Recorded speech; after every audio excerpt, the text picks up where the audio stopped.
My name is Mark Beckley. I'm the director for the California Department of Aging.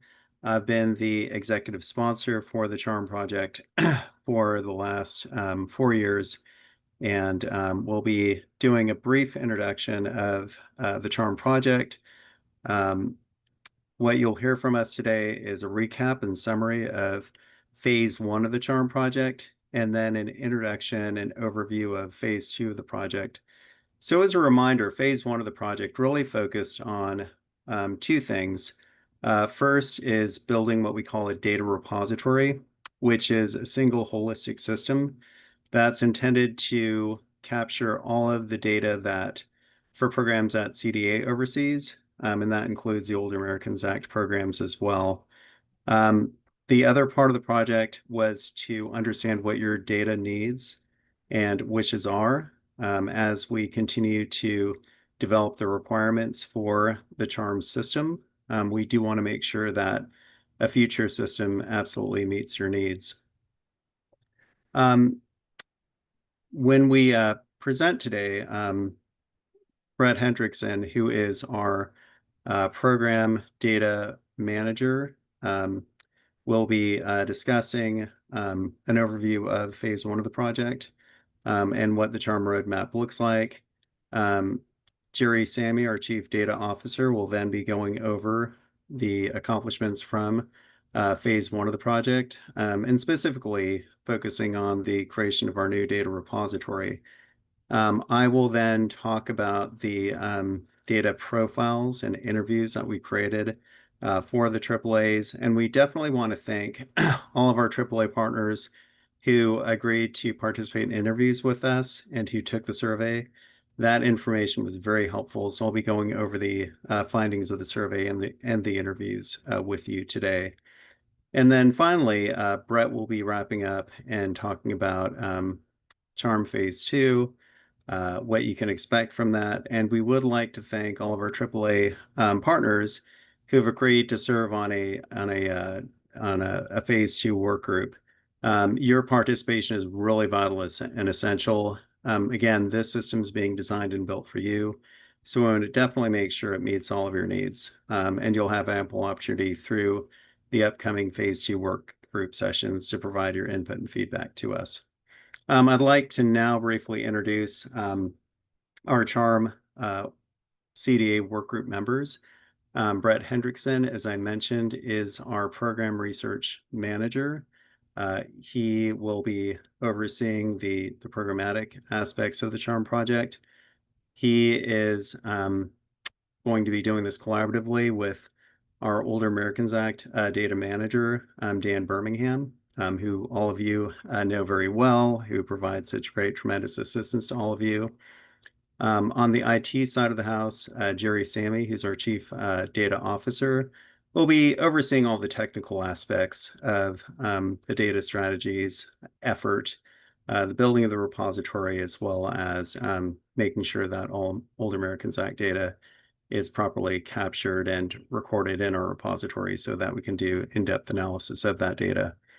And then we have Audrey, who's with our IT section, and she is project manager over the data project. And so she will, over the CHARM project, so she will be making sure that we adhere to our timelines, roadmap, scope, and keep the project on track. Okay, with that, I'll hand it over to Brett to give you an overview of CHARM Phase 1. Brett. Hey, everybody. Nice to see you all today. For those I haven't met yet, again, my name is Brett Hendrickson, Data Project Manager for the Division of Home and Community Living.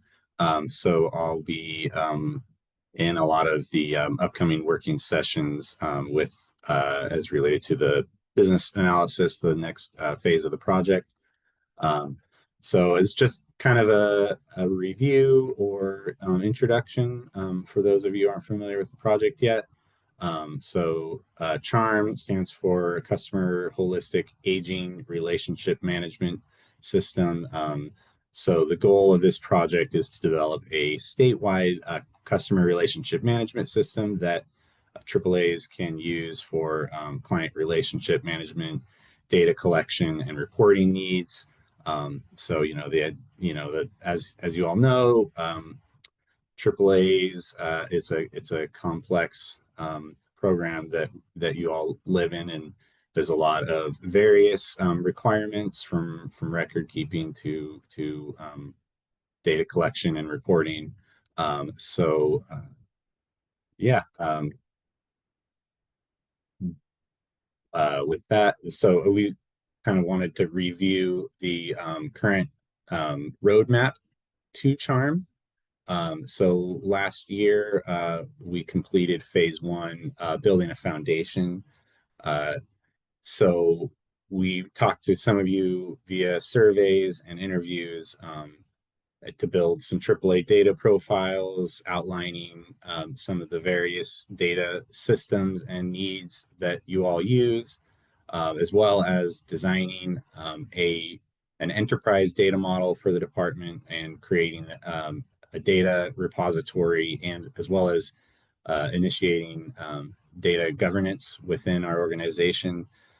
So it's a lot of things that maybe don't show immediate results, but it is, as stated, laying a foundation for future capabilities. It is a big undertaking, but we want to make sure to do it right. And so this will allow us to build upon that.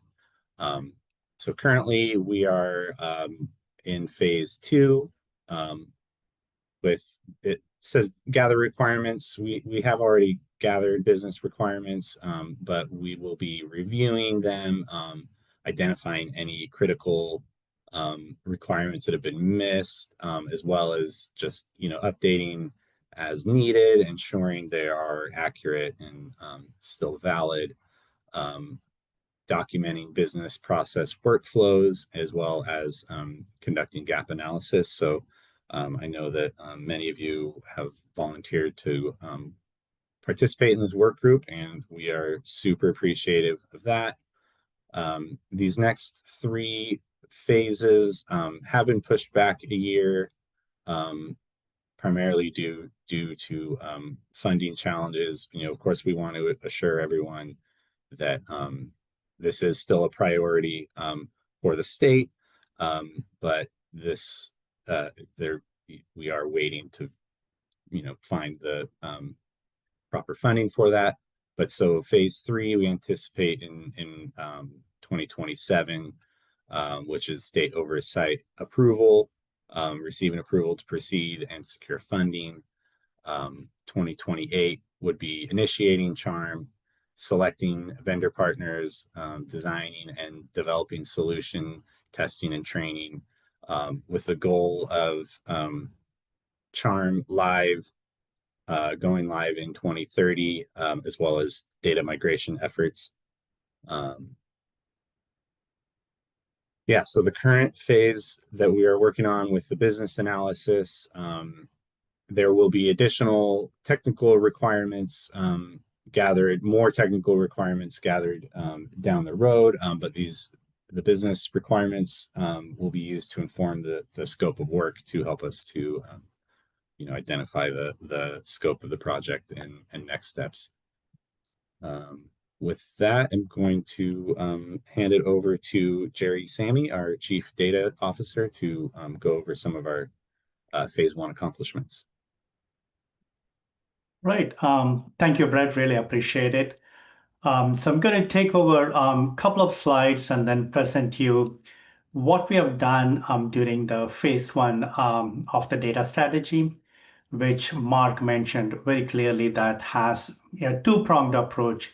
We wanted to make sure that we build a foundation of data ready, and then making sure that we understand that AAA's data needs in a much deeper way. So that is definitely one of our biggest accomplishments in phase 1. And again, just to reiterate the purpose of data strategy, it is to build a foundational capability for data management and governance and integration and reporting and analytics. So we live in, breathe data all the time, which is which is center point for any application and which is going to be of tremendous help for Charm as well. So we not only an external data purposes we want to understand, we wanted to understand the internal data sources as well. That is the reason we did a deep dive into the 10 business programs within CDA, like Older American Act program, HICAP, MSSP, CBAS, Caregiver Resource Centers, the Long-Term Care Ombudsman Program, the Office of Patient Representative Program, and others. So we did a deep dive into making sure that we have a good understanding of each of the program data. So which is our number two accomplishment during the first phase. The third one, this basically propelled, as you see, as we are building that track, I always use the analogy of building the train track before the charm train comes, right? So this track needs to be built very, very strong.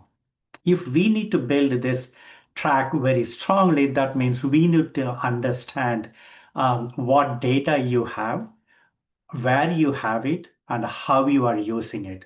So those were the three fundamental questions that was in our mind as we led the phase one time period. We constantly asked the same questions to each and every one of you, and then you were all amazing in terms of responding to the services that you provided, the data that you collected, the challenges that you had and things like that. So that gained a greater business understanding for the team during this time. As we transition into from a business engagement, understanding the data, it's become very imperative that a data and analytical program is one of the most important program that CDA wanted to start. Again, with the leadership support from Mark and Susan and others, we started the data and analytical program in no time. And again, it was a great team effort from program and from external partners like you and internal stakeholders. We were able to start the first data and analytical program. And we saw this vision, this big vision in which data is going to play a huge amount of role, huge amount of benefit. It's going to give us so much insight. It is going to help us do a lot of decision making.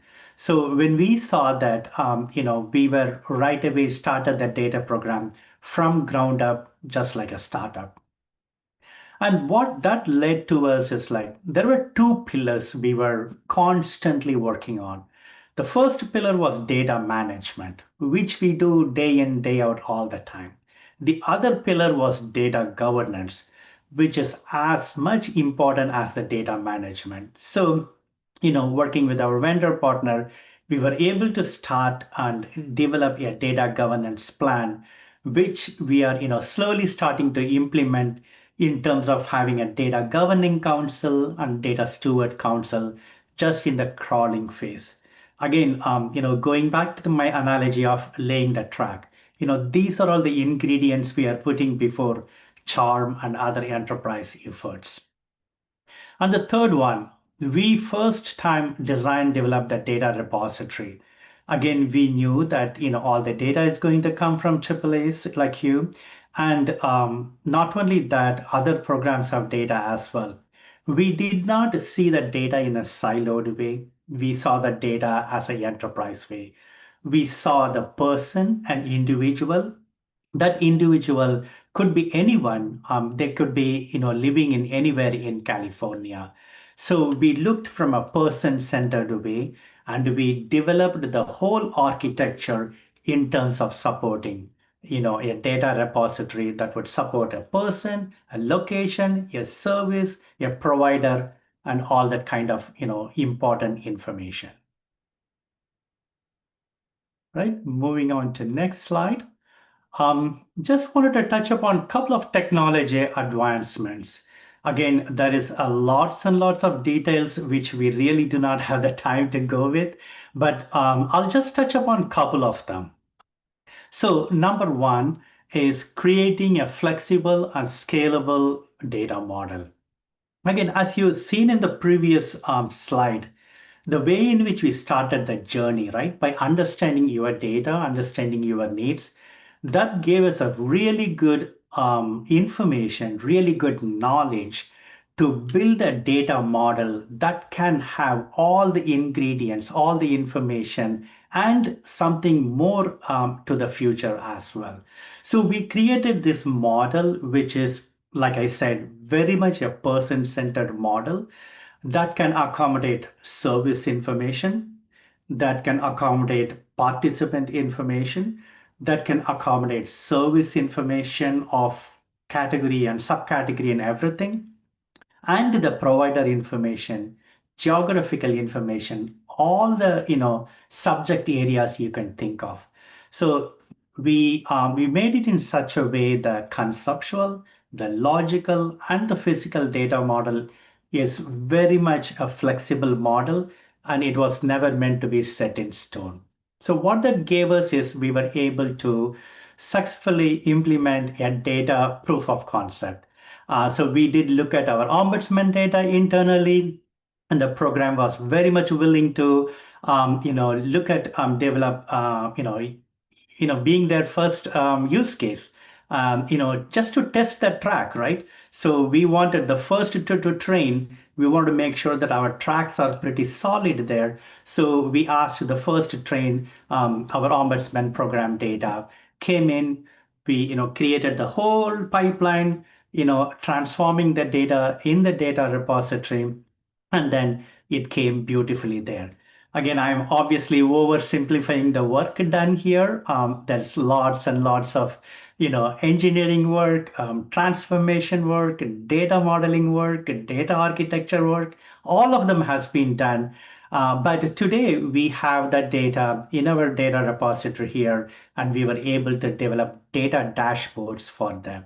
So, which is one of the biggest accomplishments, I would say, from a speaking, from a program side of things, in terms of the insight into facilities, insight into some of the informations that is very, very important for their program.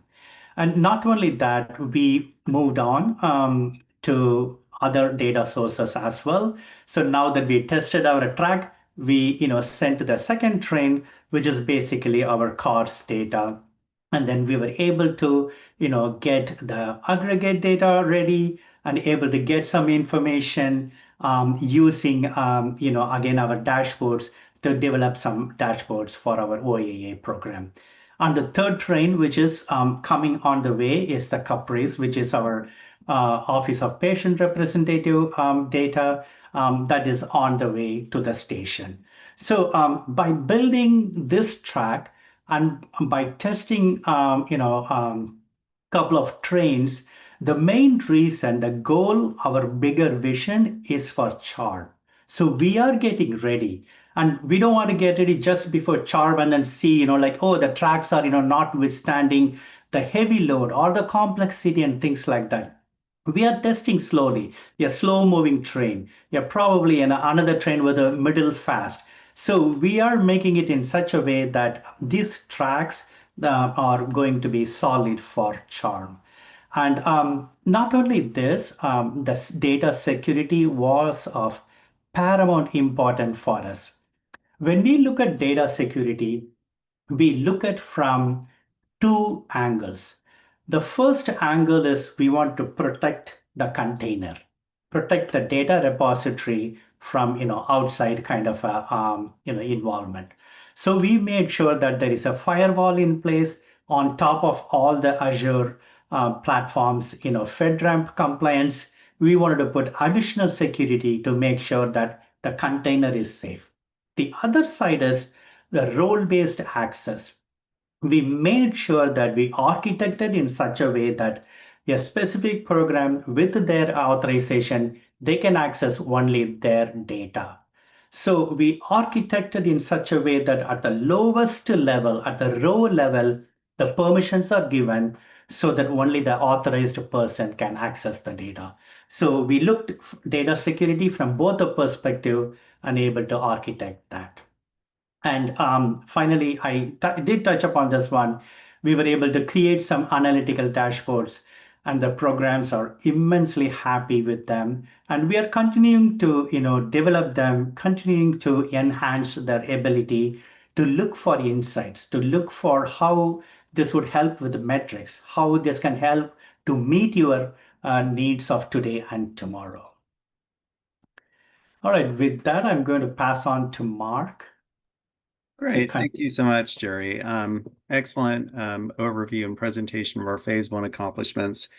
And just to highlight what Jerry was saying about, the business value and utility of the repository and of CHARM, at a macro level, what this will give CDA the ability to do and see is to look across our Older Americans Act programs, look at the quality of the data, look for any gaps in services, any red flags, as well as opportunities. Like if we see a AAA that seems to be performing spectacularly well in certain areas, that we can talk to them and maybe, share out whatever best practices that they're using.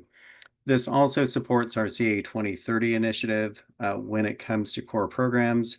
As you're aware, we plan on developing performance metrics for three core programs to begin with: nutrition, caregiving, and enhanced information assistance. And so this will give us greater insight and the ability to establish performance measures to really analyze those key metrics for those programs. At the AAA level, we also want to give you that same opportunity to do deep dives into your own data.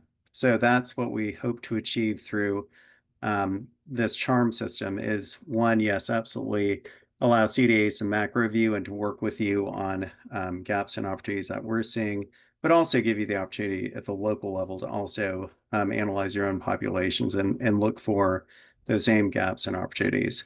So again, we want to thank all of the AAAs that participated in the survey and the interviews that we conducted last year. We had 29 survey responses from AAAs. 17 AAAs agreed to interviews with us, and those interviews were very, very informative in terms of understanding your systems, what you like about them, what you don't like, and what you'd like to see in a new system. Out of that information, we created 29 AAA profiles. Those were shared with you last year, and we hope that had some value to you just in terms of seeing in one snapshot picture, your current posture of your data and maybe potential opportunities to improve data at the local level. We then collected 75 CHARM wish list items. I'll share the highlights of those wish list items, and we'll make the full list available to you after this webinar. And then 35 systems that were documented and used by the AAAs. So our data team went through and started looking at your systems and really understanding what their capabilities were and what some of their limitations were. Okay, next slide. Okay, so in terms of the AAA profiles, again, we shared this with you last year. What the profile includes is an organizational profile. This includes information about the system that you use, the number of users, just some basic data about your systems, general AAA information, again, users, kind of the structure of your AAA, service categories and services provided. So we see a lot of commonalities. Obviously, you all deliver Older Americans Act programs, but some of you also provide other programs outside of Older Americans Act as well. So those were also documented on the survey. The current systems that you use, the names of the systems, how long you've been using them for, and then the responses that you gave us in both your surveys and your interviews. Next slide. Okay, so top 5 challenges identified from the survey responses. I'm sure these top 5 will resonate with many of you. The number one issue identified was the inability to exchange data between systems. So as I say, a lot of you operate programs outside of Older Americans Act, and you use other systems to capture data for those programs. It would be good if you could ingest that data into one system so that you can really look, cross-match data, look at participant, across programs. In addition, exchanging information and data on other programs that may offer programs for older adults, where you could also do that same cross-matching and research. Number two, challenges using your current system. And this really ranges from system downtime or uptime, the ability to have the vendor make changes to your system for maybe additional functionality that you need, the ability to get additional reports. So just a number of different challenges were captured under that item. Lack of data entry resources, and we hear this loud and clear. One is just having, staffing on hand to do the data entry, either for those programs that you have no other way to capture the data in your systems, and then to do it timely. One thing that we're really looking at in CA 2030 is if we're going to establish program performance metrics and outcomes, timely data is really important to us. So we understand that there's a challenge if you don't have a lot of resources at your AAA to perform numerous functions, including data entry.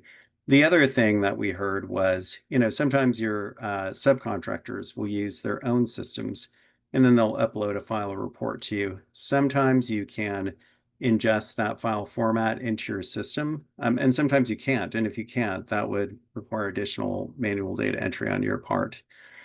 Challenges of data analysis. So this really comes into needing additional reports or maybe ad hoc queries. Some of you have to go to your vendors to request these additional reports or queries, and there could be a lag in them getting information back to you. But this could also mean when you want to do, say, in-depth analysis of, say, financial reporting from your subs and match that to services delivered, it would be good to have that in one system so that you didn't have to manually try to put the data reports together to get that information.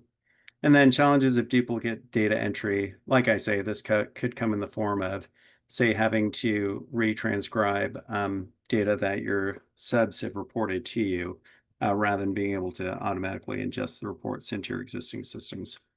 Next slide. So these are challenges that we identified during our AAA interviews. I kind of alluded to this in the last slide, experiencing issues on system performance and maintenance challenges. Again, this could come in the form of, maybe system downtime where the system goes out or there's extreme system slowness. There could be required maintenance that your vendor needs to perform on the system, which could occur at just not ideal times for you.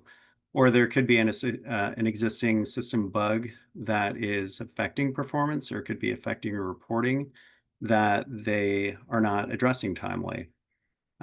So what we hear quite a bit is these solutions can sometimes take days or even months to address, and that really impacts your core operations. We talked about duplicate data entry. Again, because you're using so many different systems, if you want to, create a report to cross-match data, you may have to do that manually.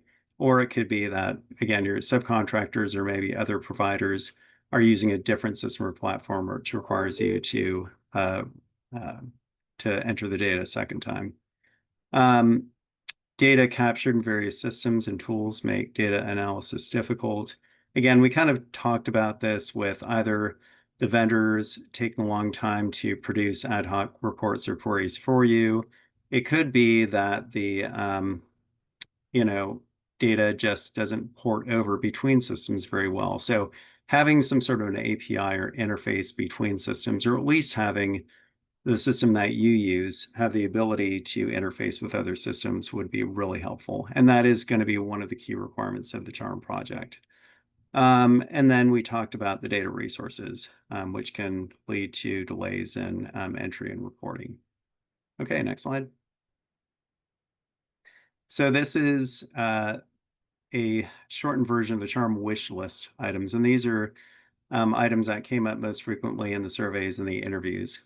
So the ability to track clients from intake through services provided and received. So really the goal would be to create a true closed loop referral system so that once you intake a client, you make referrals, services are delivered by your providers, you actually understand and receive positive confirmation that the services were delivered, and maybe even have some sort of customer satisfaction survey to determine the quality of the service that was delivered. Next is the ability to create new fields for new programs. This would have been incredibly helpful during COVID when we had a number of different funding streams and new programs stood up. During that era, if we could have just, modified your local CRM systems to update new fields for new programs, but ideally have one system to do that, then we could have captured all of our nutrition data in one place, other, one-time or limited term programs, so that we could get really holistic views of the services that you provided. We did manually generate some reports to try to consolidate that data, but again, incredibly time and labor intensive. Also, if you receive, say, local grant funding for new programs or projects, it would be great to be able to capture that in this holistic system. Next is eliminate the need to enter similar client data across multiple systems. So kind of already addressed that on the last slide. But also, if you have already done an intake, say for one program, nutrition, and captured some basic, client demographic and location information, not to have to duplicate that for other programs that you also may oversee would be really helpful. Provide system and tools that allow for better data analysis. And this is where we would probably be talking about like Tableau, for instance. If you had some sort of business intelligence platform that sits on our data repository or your local data repositories, that would be really helpful. That way you could just create your own reports, your own ad hoc queries to do any sort of additional deep dives into your data. That would definitely be a requirement for our new system. The capability to measure and analyze client outcomes. So on this one, again, really getting to the heart of what we're trying to achieve through CA 2030 through core programs. Right now, we collect a lot of what I'd call output data or compliance data. How many meals were served, how many encounters were held, but really understanding, are the services that we're delivering really meeting the client's needs? And are they satisfied with the services that they receive? So you could embed, say, a customer satisfaction survey and add additional fields to capture measurements of client satisfaction. And there's other metrics, performance metrics that you could look at, like cost effectiveness. What is your average cost per meal? Are other people able to provide similar quality at a lower price? Things like that. Easier financial tracking of expenditures against funding sources. Again, this would have been super helpful during COVID when I know a lot of you were challenged managing multiple funding streams and trying to understand which funding streams were getting spent down and which ones really weren't touched and maybe should have been touched sooner. But this could also apply to your subcontractors. I know one thing we heard is the challenge of understanding which subcontractor might have capacity and which ones are pretty much tapped out so that you could flexibly transfer funding to another sub with capacity so that you could spend down your funds and meet customer needs faster. And then less costly new system features and upgrades. And I'll just say, in a new system, we're hoping that by purchasing one system, we can achieve some level of economies of scale rather than having to negotiate with individual vendors for a system. If we, go out to bid for several AAAs all at once, we would expect to get some sort of like pricing discount. And then, yeah, features and upgrades, absolutely. Instead of, another thing that we heard is sometimes your vendors will charge you for new changes or features that you want. We would hope to get a flexible enough system where we can add new fields or make changes ourselves without the intervention of a vendor. So that's a hope of ours, and that would certainly reduce the cost of a new system. All right, and I think that covers the items I wanted to go over when it came to top findings from the surveys and the interviews and what you hope to gain from a new system. So I think I'm turning it back to Brett to kind of describe phase two. Hi again, everybody. And thanks for the questions in the chat. I did respond to one, but we will make sure to follow up at the end. Just a couple more slides, just kind of outlining the next steps.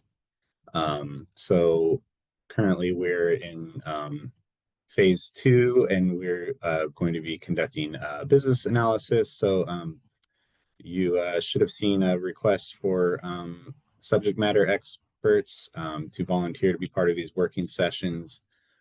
So we'll be beginning the first week. Well, we have the kickoff meeting next week, and then the working sessions will begin, I believe it's the first week of July. Those will be weekly virtual working sessions, covering definitely a lot of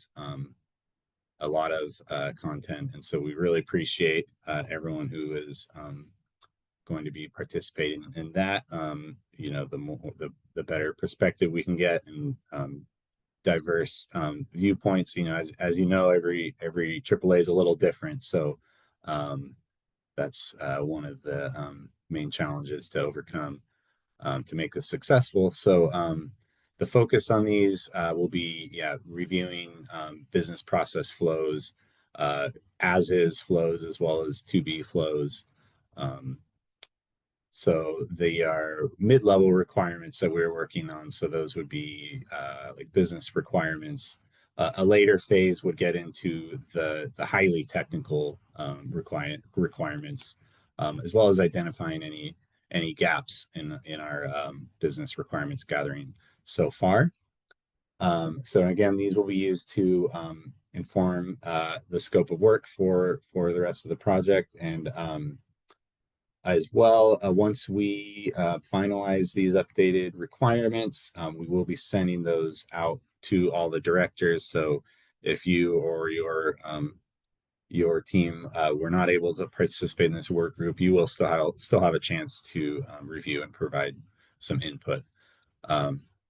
If you have any questions or want to work with us and hadn't already been talking with us, you can contact us at charmproject@aging.ca.gov. So in these working sessions, so we'll be working with Dan Birmingham and myself, as well as Audrey from IT, who's the project manager for the project. And we have three associates from the Office of Technology Solutions Integration. So that's one of our sister agencies under the Health and Human Services umbrella. So we'll have Paul, Nicole, and AP there, and they're business analysts. So they're going to be helping us to stay on track and detail oriented, and keep that moving along. Yeah, so that's it. Again, thank you so much. At this time, I think we can take some questions, comments. So I'll start with the chat box. All right, chat box moved on me. So someone had already asked, just to confirm the two data sources that were loaded into the repository. So during the first phase, we loaded in data from our Office of Patient Representatives, as well as the Office of Long-Term Care Ombudsman. So as we've started phase two, we've begun to bring in Older Americans Act data from CARS, although that's still in progress. It's a much more complex task, because the first two were internal data sources, and this is housed by a vendor. But that is in the works. Next, we have Monica from PSA 24. Our PSA providers have access to our system and do their own data inputting. Will this new system allow access to these providers so that they may continue inputting their own data? Someone from CDA, correct me if I'm wrong, but I'm pretty sure yes, that is the intention. Yeah, that would be the goal. Now, mind you, your current systems are configured in very specific ways that likely make the upload of data from your providers into your systems very seamless. When Charm comes out, there will be sort of one format, if you will, for this holistic system. So the answer would be yes. We may need to give them certain formatting requirements and file requirements for them to follow. But yes, the idea would be that we would want to allow providers to input and the data get automatically uploaded into the Charm system. Now, a safeguard that would likely want to build in is that you have the opportunity to preview the data before it becomes final within the system. So we'd also want to build in that functionality. But yeah, that'd be the goal. Next, we have Hyung. As you shared, the implementation of the application is estimated to go live in 2030. Could you please confirm if there are any features or components that will definitely not be included? I don't think there's really anything definitive we can speak to at this point. Really, right now it's kind of more of a research phase. We'd be working to work with a vendor to build out the system once we kind of determine the must-haves versus the would like to haves. Yeah, unfortunately, I don't think there's really anything we can definitively say on that. Yeah, right now the idea would be to really look at what your needs and desires are, and then we will probably do some sort of information gathering from vendors to see what's possible. Like if you say, I want some AI chatbot, associated with the system, maybe or maybe not, it really depends on, yeah, what's available or what's technically feasible, at that point in time. But yeah, we're keeping everything open. We haven't walled anything off yet. Next, Jenny asked, will this new system allow service unit uploads from other platforms, for example, serve tracker reports for 3C meals? So, I mean, I believe we are definitely going to be looking into, APIs or some sort of integration. But there's kind of a balancing, I don't know what the decision will be. Obviously in the perfect world, we'd be able to connect to everything, but kind of have to, weigh the costs and benefits. So I don't think we can give a definitive answer on that, but I think Yeah, that's the and goal. yeah, and that's one of the reasons why in the survey we asked what other systems you're using, because if there is a system that's popularly used, like Serve Tracker, for instance, we want to, ensure that there is a way to integrate with those systems. But as Brett said, we may not be able to integrate with every system. And there might be technical reasons and there could even be legal reasons why that might not be possible. But yeah, that's why if you have anything that you're really concerned about, where you say, I would love to integrate or import data from this specific system, as we go through this requirements phase, definitely let us know what those systems are so that we can put them on the list and kind of research the feasibility of interfacing with them.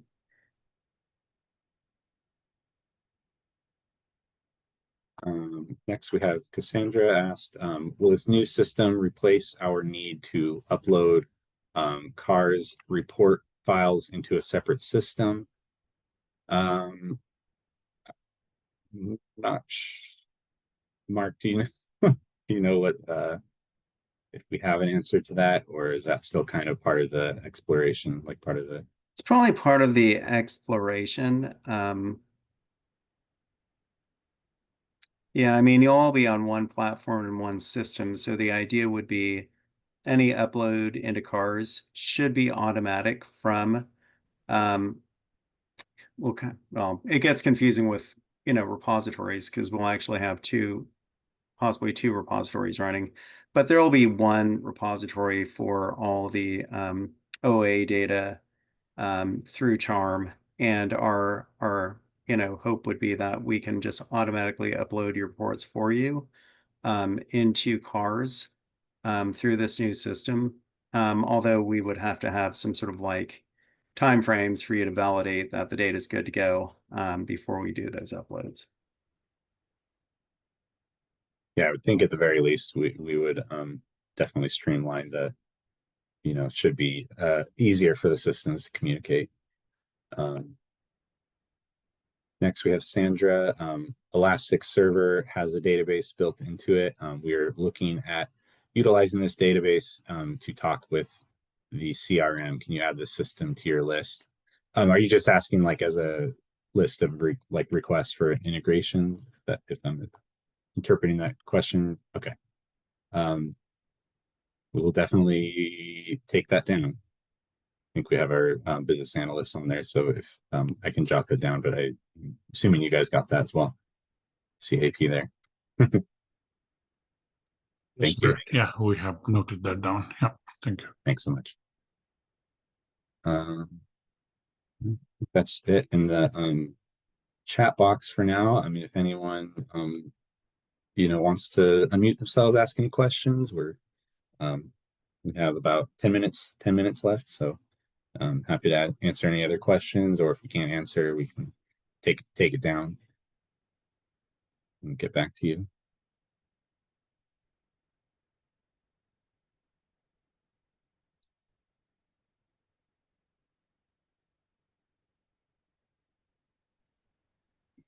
Hello, everyone. Thank you for taking the time to share information. My name is Dawn. I'm with PSA 10, and I have a couple questions. So for our nutrition services, we have meal sites and meal vendors. Is there like a list of specific fields by program that we can look at to see if you guys already have it scoped out? Are you guys allowing us to add meal vendors and meal sites to, for instance, the home delivered meals and or congregate meal services? So you're saying specific vendors and sites into the system? Yeah, so our subcontractor has 37 congregate meal sites. Mhm. And so, that's one of the things they want to look at. Or for home delivered meals, right? They have specific vendors and they have routes, Yeah. maybe. Yeah, so before I tell you guys what services and what custom fields are tied to those services, do you have a master list that I can look through? I don't believe we keep a master list. I'll kind of look at Dan, but I think we just maintain the basic fields and cars. But Dan, are you on the line?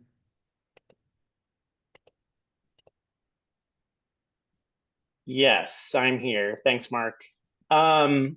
So we do have a very high level flow of what that looks like for nutrition.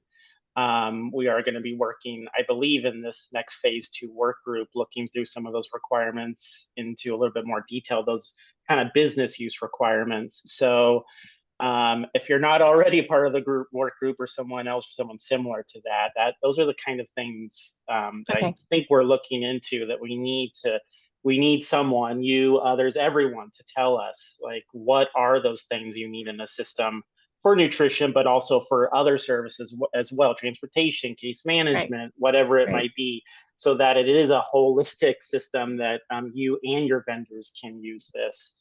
Or that you can use it with your vendors, whatever that might look like. But that's my response. Great. Okay. Thanks, Dan. Yeah. Thank you.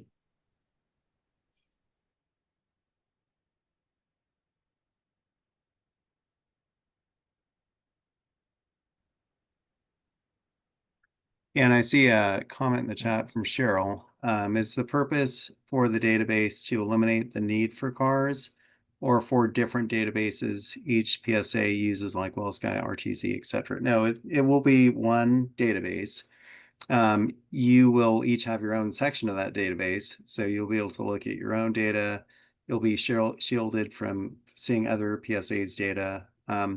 And just so everybody knows, like CDA is intentionally shielding ourselves from looking at detailed participant level data until we do some more legal research about, whether we can, and then two, whether we have a business need to do so.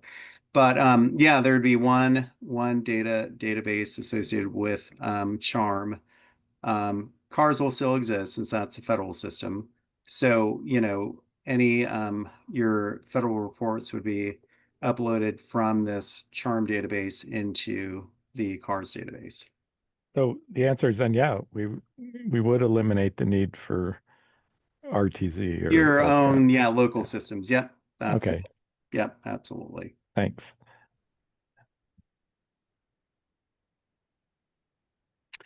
Yeah, so, and I see the next question from Doreen about MSSP. We're in a really interesting place with MSSP. Several of you may have seen that we received approval and funding to develop our own MSSP system, one holistic system for MSSP. That's really exciting. Our long-term goal would be to take the MSSP data and put it into the data repository as well. It'll have some data, it won't have all data, right? So it's only the data that we need to perform our certification and review functions at CDA for the MSSP program. HIPAA protected client data would not be captured. We would not capture that in our repository. But yeah, the idea is that we would be capturing some MSSP data that we currently collect and have access to.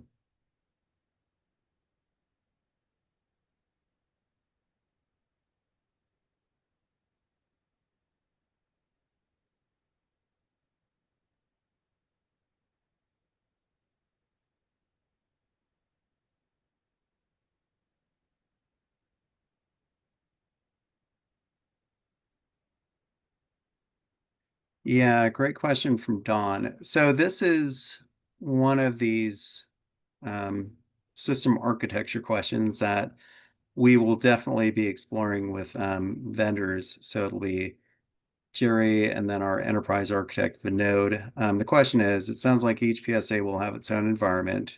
Yes, you'll have your own place in the database. Can you configure Charm to track non-OAA services as well? Potentially. And we say potentially because one, it will increase the overall system cost. So we'll have to see what it would take to collect and store that data in the database. But also, kind of like, limiting access for only yourselves to see and view that data. So it's really a scope question. And one of the reasons why we did ask the non-OAA services that you do provide is that we just want to see what the feasibility of expanding Charm to be more expansive than it currently is to include non-OAA programs as well. The other thing I'll just say about that when we talk about cost is, currently we can draw down, federal financial participation to provide for the Older Americans Act systems cost. But, we likely wouldn't for the non-OA program. So it's one of those cost and scope questions, but, we are going to look at that and explore, especially if there's systems that are very commonly or popularly used. Could we incorporate those into Charm as well?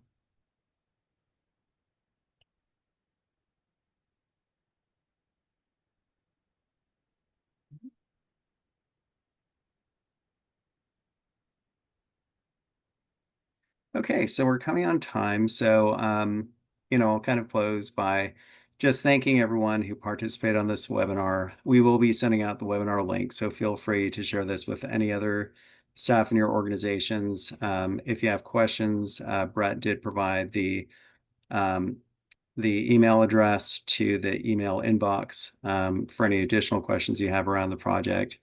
And again, I just want to thank all of the AAAs who volunteered to work on the Charm Phase 2 work group.